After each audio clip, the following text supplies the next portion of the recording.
So this is University of Melbourne work, but I do need to point out that the hipster that you see there is slowly boganizing and has headed north and now lives in Brisbane, and I presume has rented an apartment based on my reference the other day. Who knows? So Joel is now a University of Queensland person. So I'm going to tell you some stuff that you know, and then hopefully tell you something that you don't know. Inverted indexes, right? So we have this notion of having a set of documents, and documents have terms in them, and we build lists of what documents contain what terms, right? So document 9, it's a pretty boring document. It's got term 1, term 3, and term 7 in it. There's term 1, term 3, and term 7. And out of that, we build these horizontal lists that say, okay, for a given term, so here the focus is on term 0, what documents does it appear in? Because we can use that list to resolve queries. So if we get a query that's got terms in it, we say, okay, tell me about term 0 and tell me about the other term in the query, maybe it's term 5. And out of that, we do something to resolve the query. To actually store these lists, we look at how far apart the ones are, right? So there's a gap of 3 through to the first one, and then it's 5 through to the second one, and then it's 6, and then it's 6 again through the ones, right? So that list for term 0 is tracking what documents term 0 appears in. Maybe that's the word cat or something. It's tracking that word, and it's represented by the integers 3, 5, 6, 6. And those 4 integers tell us that term 0 appears in 4 documents of the collection and helps us identify it. It's 3, and then it's 3 plus 5, and then it's 8 plus 6, and then it's 14 plus 6 again. Or 2, counting from 0 at the beginning. And then if we want to try and make an estimate of how big that index is, we take those numbers and we can either run them through a compression process, of course, or we can make an estimate based on taking logs. So this estimation here says, look, you can't actually do this, but that's a lower limit, and it's an estimate of how big that gap, how much space that gap needs if you're going to store it. So that number 3, we're saying, look, we'll call that a 1.6 in terms of storage, and then the other ones take 2.3 and 2.6 and 2.6. And so we've got this estimate for this particular list that it's going to take 9.1 bits, right? And this is all basic stuff. And if you'd read pretty much anything over the last 20 years, you'd have some sense of how this is how inverted indexes are organized. And then the question is, okay, so we've got an inverted index, but those document numbers don't mean anything. We're free to take the columns and permute the columns. So if I want to minimize the cost of one of those inverted lists, if you just think about the list T0 again, if I want to minimize the cost of that particular inverted list, I just get all the ones shuffled to the left, because then the gaps are 1, 1, 1, and then everything else is free after that. And that makes that list have minimum cost. But of course, if I shuffle to the left in list T0, the documents have to stay aligned. So really what I've got to be doing is shuffling columns around in this matrix. And the overall cost, minimizing the overall cost, is a complex calculation, right? It's combinatorial expensive to work out the exact minimum. What we can do is try and have a heuristic that says, okay, let's put them into this order to reduce the cost. And what I'm going to do now is tell you something that you may not know. So that's the end of what you do know. Now I'm going to tell you something that you may not know. Here's one way of doing it, and this is called bipartite partitioning. So you split the collection that you've got, you split the index into 2 halves. We've got the left half and the right half, or the yellow half and the green half. And what we're going to do is work out all the term frequencies in each half and look for things that are in the wrong place. Look for things that are feeling the tension to go right, and other things that are feeling the tension to go left. So there's a document. Look at that document D6. It's got a 1 bit there. It's a really boring document. It's only got one term in it, and that 1 in the row for T5, the ones are actually more dense off to the right over there than they are to the left. So document 6 has got a tension. It's trying to move right if it can, because it will feel cheaper if it's over on the right. It'll feel better represented. It'll feel more at home in better company or something, and it will be cheaper to store. That's the whole point here.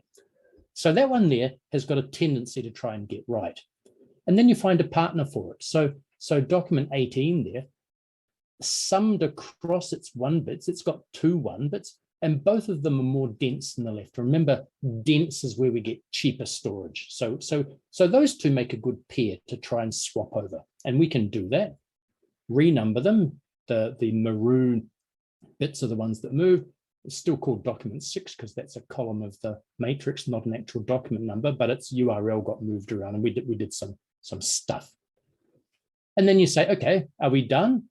Well, you just recalculate it and try again.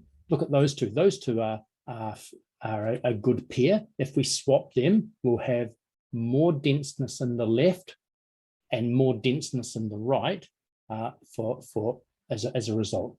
So we swap that, and we keep on doing it until we get a stable configuration, or until we feel that we'd better stop, because sometimes you don't get a stable configuration. You can get into the situation where things will flip-flop depending on the estimators. And then here's the magic part. You get your invisible friends and you say, well, look, would you mind doing the quarter of the documents there and compare them to that quarter of the documents there? So there's one of your invisible friends charged with working with that half of the collection. And then you get your other invisible friend to work in the right-hand half of the collection. And so their job is to look for things that are unusually dense or unusually sparse on the left, and that could swap over. And then, of course, once they've done their job, they call their invisible friends, and you get further recursive levels. And in the end, you've got some bottom-out level on the recursion process, and you say, right, that's it. Have we done a better job? Have we got a smaller index? And there's a whole lot of work about that that we did as a separate activity. If you want to read more details of bipartite partitioning, go and look at our short paper from CIR 2021, the same year as this conference. And then we change tack and start talking about a distributed retrieval system. So let's imagine we've got some documents, and that it only makes sense to put that many of them onto one computer for some kind of capacity reason. And I'll come to capacity reasons in a minute. So what happens in a distributed system, of course, is that you say, oh, well, we'd better have 3 computers working on this collection, and you take the documents and you split them over the 3 collections. You say, right, we've now got 3 servers, you're working in harness, you guys are responsible for the collection. When you get a query in, you take that query, you send it to all 3 of them, and each of them works independently on its collection using its inverted index to generate its set of answers. Those 3 sets of answers come back and get synthesized or fused in some way to make an answer from the system as a whole. So there's the basic overview of distributed retrieval.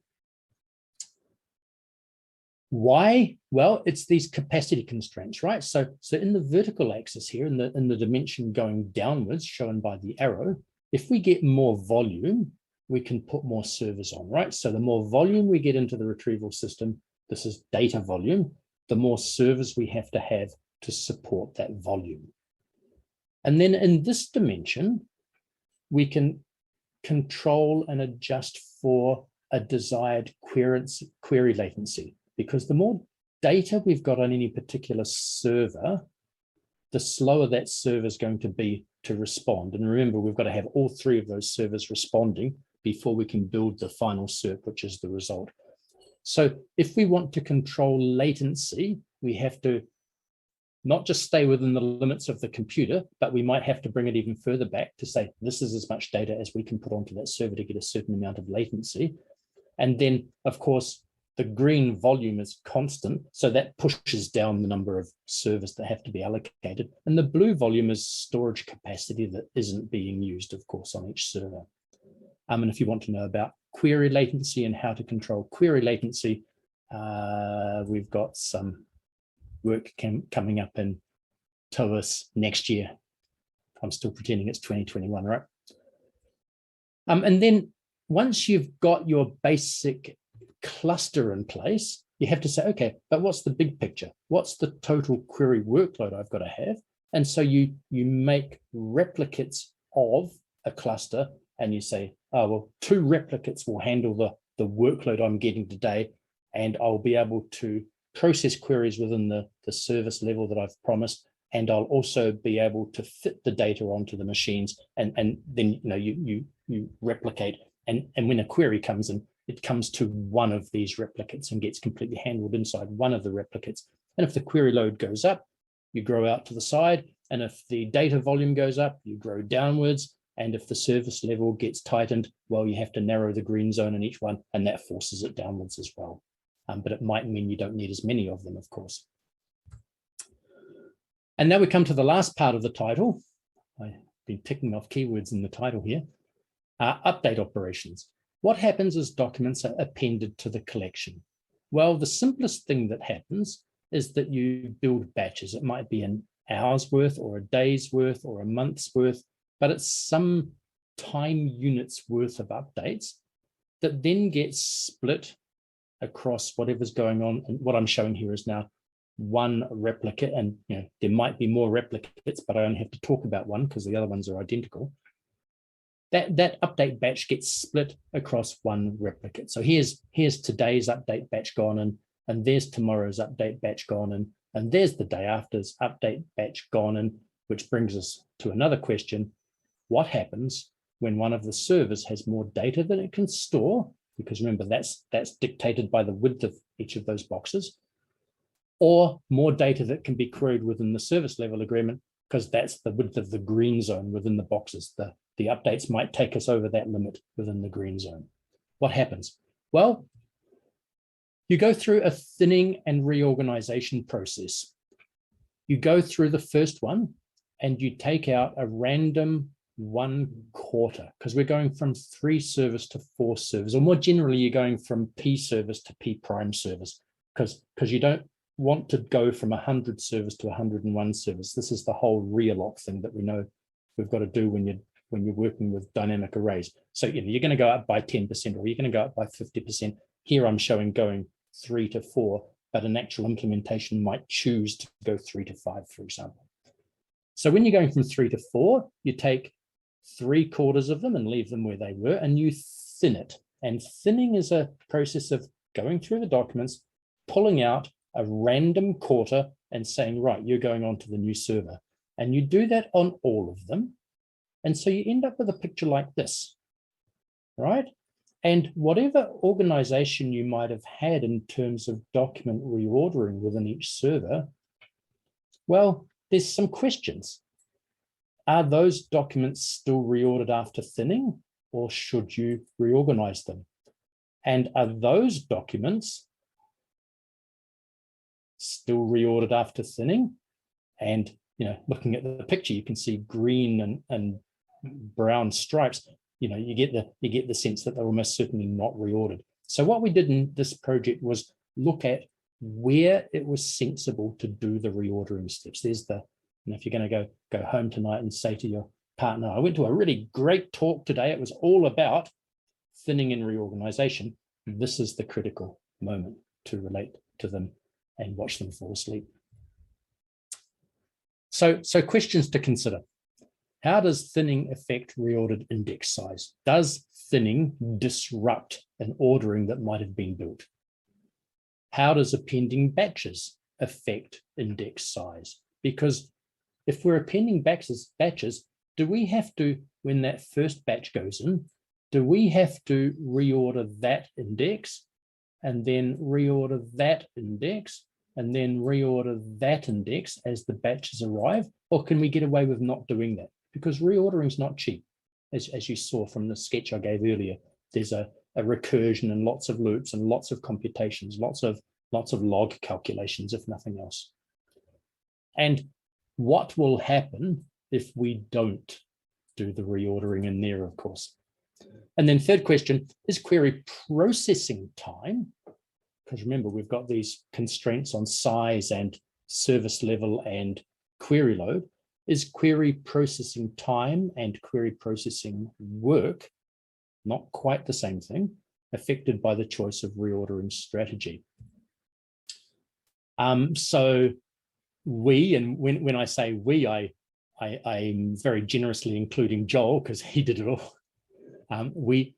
We did some extensive experiments using the CC News collection, a world famous Australian generated collection of English documents from the Common Crawl news sources.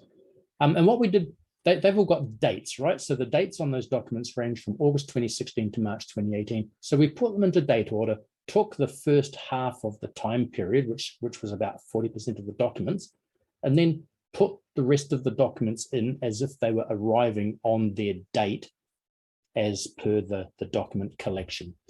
And in these experiments, we had month-sized batches. We could have done day-sized batches as well, I guess, but we had about the right number of months, so we did it in month batches. And so what happens is that we've got a period of 10 months where the collection grows by a factor of 2.5, from 40% to 100%. We've also got queries. So there's 173 topics, and the CC News collection has got 10,000 odd variations. These are queries for those topics. We measured query times for a pretty standard kind of retrieval, pulling out the top 10 using a couple of querying modes on typical server hardware. So if we come back to the questions, how does thinning affect reordered index size? Well, I'm not going to show you any results for that. They're in the paper and they're pretty boring. The answer is hardly at all. If you've got an index that you built using bipartite partitioning and you randomly take 10% or 20% or 30% of the documents out of that index and ask, what is the storage cost of the remaining index? It's largely unchanged. You have to renumber the documents still because you get a gap where you pull the document out. So that's what we mean by packed left. But you don't have to reorder it. You don't have to go back to the partitioning process and get all your invisible friends lined up to do the recursive calls. So no results for that, but they're in the paper. How does appending of batches affect reordered index size? Well, hardly at all, provided, here's the provision, provided that the batches get treated. You can't just put them in document arrival order, strict document arrival order. You've got to take a batch and you've got to process the batch. And here's the picture that goes with that. So here in the graph, we've got a sequence of batches arriving. So that's months worth of data, and it's the same in each of the 3 panes. We've got 3 panes. On one of them, we're just computing that log gap thing that I said we used as the estimator. Here we've got a true measurement of compressibility using a particular compression scheme. And here we've got the size of the whole index. So these units here are gigabytes, and these units here and here are bits per posting. Now I take it back, these ones are also bits per posting, but it's gigabytes. It's gigabytes divided by number of postings, essentially. If you simply add documents to the collection, so you start here with a reordered 40% of the collection down there. If you simply add the documents in the order, you get a blowout in cost, right? That's what the red line is showing. One easy way of reordering documents is to sort them by URL, because it brings documents from the same website together and they tend to have common term usage. If nothing else, they've got headers and footers that have the same organization name and stuff like that. And that really works quite well. That's the blue lines, and you can see we've got the same pattern in all 3 graphs. If you do a batch reorder and reorder each batch independently, you do better still. And of course, the gold standard is to say, oh, well, CPU time doesn't matter. We can burn forests and generate electricity. It's all going to be okay. In which case, you get the gray triangles. And the point here is that the batch reordering process, either an expensive reordering batch process or a cheaper one, does pretty well across the life cycle of the collection. Oops. Is query processing time affected by the choice of reordering strategy? yes. This one's a definite yes. And again, it makes sense to keep the collection compact. That collection size really does matter. Here's the same kind of graph here. So we've still got months across the horizontal axis. Now we've got querying times up the vertical axis. And what we're doing is running queries according to the time of the document that generated that query. What I didn't say in connection with the queries is that each query has a target document. It's kind of come from one of the documents. So we've also kind of got temporal connectivity on the queries. And you can see that if you just do the simple append, your queries get slower as the collection grows. Obviously, there has to be an upward trend because the collection is getting bigger. That was my comments about latency earlier. But you recoup the reordering cost if you invest it as you put each batch in, the queries stay low. So the real question is, how many queries do you have to have with that kind of differential of energy expenditure per query to pay off the batch reordering cost? And of course, it's a brilliantly good question, and we didn't answer it in the paper. Plus, one more thing. This is a different way of looking at those queries. Here, what we've done is taken queries according to the temporal zone that they fell into, took the top 1,000 documents for each query and said, okay, whereabouts in the collection did they come from? And what you're seeing here with the blue diagonal, there's a very strong one and there's another strong one, is that queries, unsurprisingly, focus on documents that are temporarily related to them. And so this is another thing that we've noticed. We haven't yet tried to exploit this to make the query processing faster, but we're confident that we can. That's all I'm going to say to you today. I've probably overshot my time because I always do. Funded by the Australian Research Council. Matthias Petri was involved in some of the conversations, and there's code available. Thank you, Alistair. Perfect timing.